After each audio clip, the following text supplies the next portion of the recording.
Friends, we're here with the Stihl 500i. This saw has been getting all kinds of publicity recently. The world's first fuel-injected chainsaw. A lot of electronics built into this saw. It's pretty cool. It's pretty sweet, actually. So I've only run it a little bit. A couple months ago, my friend Buckin Billy Ray, he was so gracious enough to give me my very own and build me my very own Buckin Special. And when I picked this saw up, the weather hasn't really been cooperating. And I thought about it a little bit more, and I thought to myself, I'm like, you know what? I don't think I could do this saw justice running this thing. And, you know, of course I love to run it, and I'm sure I'll have opportunities to run it. But I think the first take with this saw needs to be in the hands of Buckin Billy Ray Smith. So we're going to get this saw packaged up today. We'll talk about it real quick. Just a couple basic things. I got this with a 36-inch bar with a skip tooth chain, basically ready to go. This thing's pretty sweet, pretty set up. A couple of things I don't think Buckin Billy Ray is going to like is the wireless. This thing puts out wireless, all the electronics built into it. You got this big antenna, it's going to get in the way. So we're going to unscrew this antenna and we'll take the wireless off. So if you want to have Wi-Fi for live streaming, that's an option. The other thing it has is underneath the air cleaner, it has a nice little small cord here. You can see this little USB adapter. It's made for cell phone charging. A couple people have said with the air cleaner you may want to run a bead of like silicone or something underneath it because there was some dust getting in there. But they have upgraded this in this model. So we'll pop this on here. You can see that what's cool about this is you have the built-in charging right on the bottom.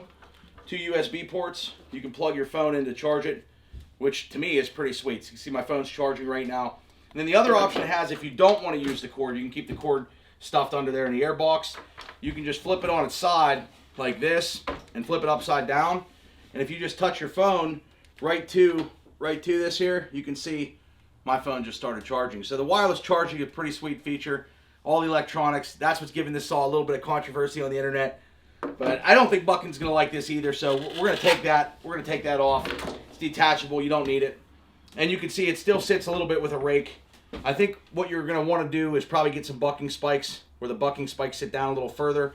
This way the saw will sit flat. But even with the lightweight bar on there, it does lean forward. It doesn't really sit flat like some of the Huskies do. You got your push button here for the decompression. You got your adjustment on top. And then I think this saw here too, this does have the pin just like the 462. You may want to pump that pin in there if you're running a long bar on it, just to turn the oiler up. So this oiler is up the whole way. I don't know if it has a problem or not, but that's something you might want to consider. But there is a pin underneath there where your oiler is, and you can turn that up. I can show you that on the 462. Other than that, this saw is ready to go. I think I'm going to write something real simple on it. You know, I don't know where, but maybe we just put it under the handle and we just put a little to Buckin. All right, so we got 2 Buckin with love from Nick Pixel TV and the channel. All you guys that watch my channel, this is a gift from my channel to his channel. I think he's going to enjoy this. It's going to be fun to watch him run this saw. I want to talk about one other thing on this saw because a lot of people haven't talked about it. I'm not sure why. You know, when you run a 462 or any other chainsaw, the one thing they changed was this elastostart system. The elastostart system's pretty sweet. On a regular chainsaw, I'll just move this out of the way for a second here so you can see it. On a regular chainsaw like this 462 here, and I did fire this up a little bit ago, so it might still be warm enough, but with this 462, you can start this saw, you can hit your compression, you know, throw your choke on. I might not need to choke, we'll see. Let me choke it real fast with the high, and we'll just pull this cord. So typically, when you're pulling this, as soon as you pull, the engine's going to kick over and start. And they changed that on the 500i.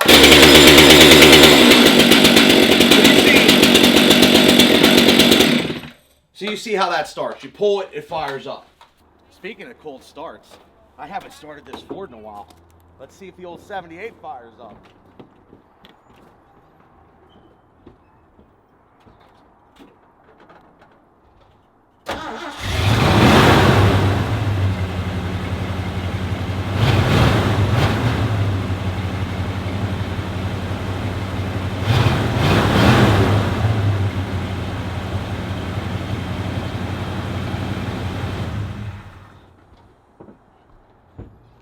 She always fires up. I start her every couple weeks, but she always fires up with that high idle. Takes a couple seconds to kick down. Back to the saws. On the 500i, the new elastostart system, they changed this. Of course, you have to, they say to prime it 8 times. There's no choke, nothing to mess with. It's cold out here right now. I'll just give it one little prime because I did start it up earlier just to make sure she fires up for him. But yeah, they changed this whole system. So let's take this down here like this. With this system here, that's a little bit different than most saws that you guys run. I think a lot of you guys start your saws, you know, in between your crotch here, or you set them on the ground, you rip them, or if they're short bar, you drop start them. For today's video, I'm going to show you this up close so Buckin gets a good shot at this. What you do is you basically pull the cord out, hit your compression, pull the cord out as slow as you can. And once you get it out here, it's real easy. Any age person can do this. Pull the cord out. Once you get it out, you just let go of it.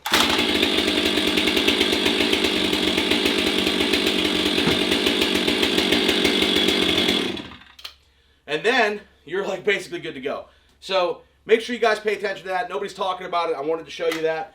Other than that, let's get this bar. This ain't gonna fit in this box at all. So let's show you the trick with the bar here to get them to fit in the box to ship, because we're only gonna have about, I'd say 5 or 6 inches to fit this in the box. We'll take the bar off, and that's if you want to ship the bar. I want to ship the bar to Buckin so he has the full experience.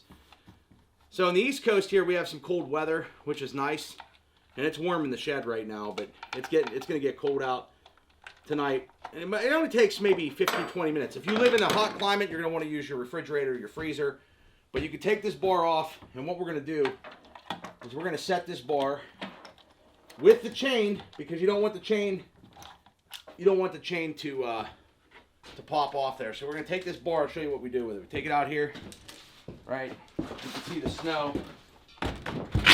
What we'll do is we'll come out here and we'll just set this, because it is cold out. We'll just set this like right here, right? Let that lay there for a little bit. What that's going to do is shrink that bar size down so it fits in the box. We'll come back out in a few minutes and we'll check on that. So we're waiting for that bar to chill off. Maybe we'll go check on it, see if that got done. Let's go look at that now, actually. Ooh, it's cold outside. Oh, all right, so there you go. So it sat there, I'd say like 20 minutes or so, so pop it in your freezer for 20 minutes. That solved that problem that we had. Now we can just take this here. Now you can't let it get warm. You can't let it get warm. So we'll take this now. We don't have to put it on the saw. We can. All right, so now we got the bar back on. We'll tighten that down a little bit. This way it doesn't. All right, so you can see the whole setup.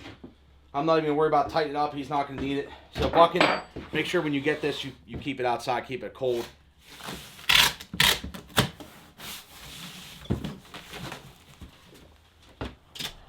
Calm before the storm.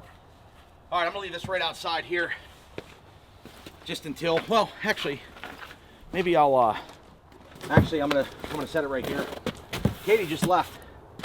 When she gets home, we'll run that up to USPS and get them to put a label on it and send it out. So set it there. Buckin, I'm really excited for you to get this saw.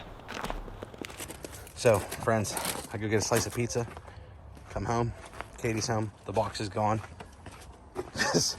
This ought to be interesting. Oh, man. Hey, hon. Hey. What are you doing? I'm making stuff. What are you making?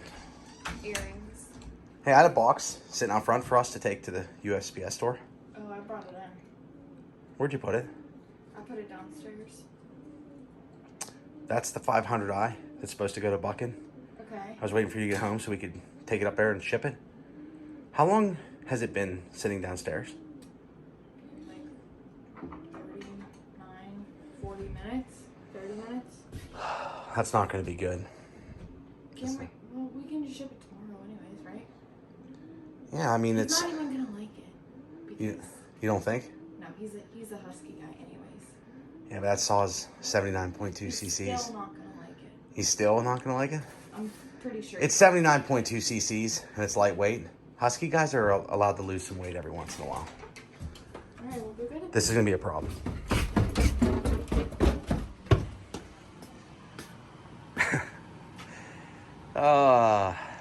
Well, Back to the snow. Honey. Come on, can't you just go? Come on, you can't. Why can't you? Friends, I hope you had as much fun watching this video as I did making it. Just something little. Wanted to get this saw out to Buckin ASAP, so this thing's going to be heading out to him. He's the guy that's going to do this saw justice. Make sure you guys check out his channel. I know that most of you are already on there, but it should be a fun video for him to make and a cool saw for him to run. I'm hearing a lot of great things, and my buddy really enjoys his. He got it ported and all that kind of stuff, but it was fun making the video, something different on a Saturday. I hope you guys are staying healthy. I hope you're staying safe, and we'll see you in the next Pixel. Take care.